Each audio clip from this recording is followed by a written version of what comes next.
If you ever delved into occult subreddits, you likely encountered the notion of books with intentional blinds. Explications include keeping secrecy, forcing seekers to figure things out independently, and altering techniques based on circumstances. While such blinds may consist of instructions on tablets and weapon creation, one thing tends to reappear: elemental directions. According to David Shoemaker and James Eshelman, the zodiac model used in LRH and presumably SRH is strictly for a second or inner order Golden Dawn vault. In any other case, practitioners must stick to the Winds model traditionally given for the 4-element LRP, GRP, and SRP. According to Scott Stanwyck and others, such adoptions are only used in the College of Thelema, with which both of the mentioned were involved. Traditional ordering. The author Jeff Rhodes claims using traditional orderings almost ruined his life.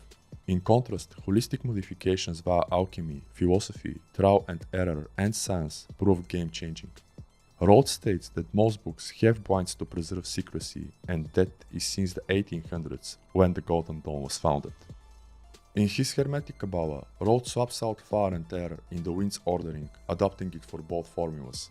He claims this works better with the opponent model and aligns with alchemy, philosophy, and Franz Barden's initiation into Hermetics, about which some of my viewers actually ask. Rhodes goes further, stating his approach is more potent and effective for aligning micro and macrocosm. Also that, unless it is utilized, the 4-element variation can actually cause nasty side effects to particular individuals, apparently including him. Solar energy. In his article Notes on LRH, Mark Stavish explains that all matter is condensed solar energy with 4 stages: fire, air, water, and earth. While he doesn't mention anything about changing directions, Stavish explains that this allows LRH to access solar power in its manifestations, as the hexagram equilibrates both planets and elements. Also, that the middle pillar actually follows a similar dynamic, going from the least to the most dense. Stavish does mention the zodiac model and astrological attribution, yet throughout the whole article he groups the elements based on their density, similar to Rhodes. Variations. Whether this inspires experimentation depends on the person. Years ago, a viewer told me they use fire in the east, earth in the south, water in the west, and air in the north with great success. In my humble opinion, none of it proves that the traditional orderings are blinds, but that variations are possible. Let me know if you agree. Archangels. In the case of the pentagrams, Rhodes' modification merely swaps out 2 planets' practical and mystical archangels, as Michael is the one of the sun and Thoth, whereas Raphael is that of Mercury and Tiferet.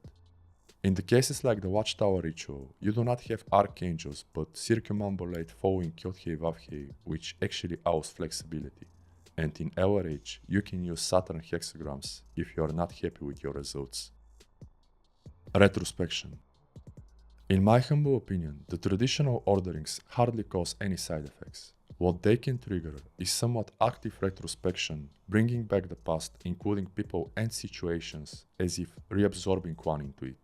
Presumably, the reason is that one didn't do the work to actually fill the present with a meaningful and powerful enough future-oriented life to replace what is already gone.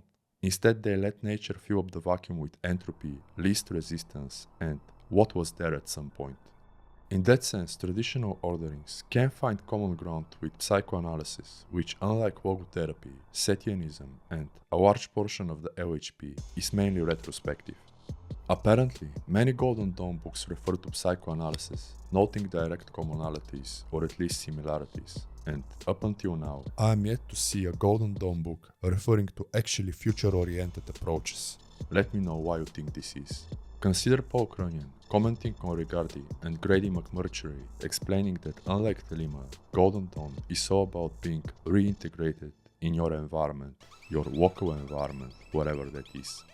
Also consider that Golden Dawn techniques, at least traditionally, aim to reintegrate one in that local environment, which was actually mandatory for times without the internet.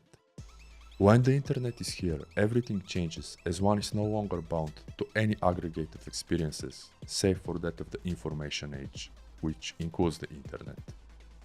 Orders. Reflecting on my discussions with the former co-Mason, I believe the traditional orderings can really help when you join an order or a group or a company and really want to integrate yourself into it and it into yourself. They can substantially facilitate such a process, of which encountering/seeing other members or coworkers up to 5 times daily may be actually a part. They can also help you if you want to do the same with your local egregore or the company you work in. For those not wanting any of that, these could be viewed as side effects. For others, they can be sought out results, just like many actually benefit from psychoanalysis. Practice.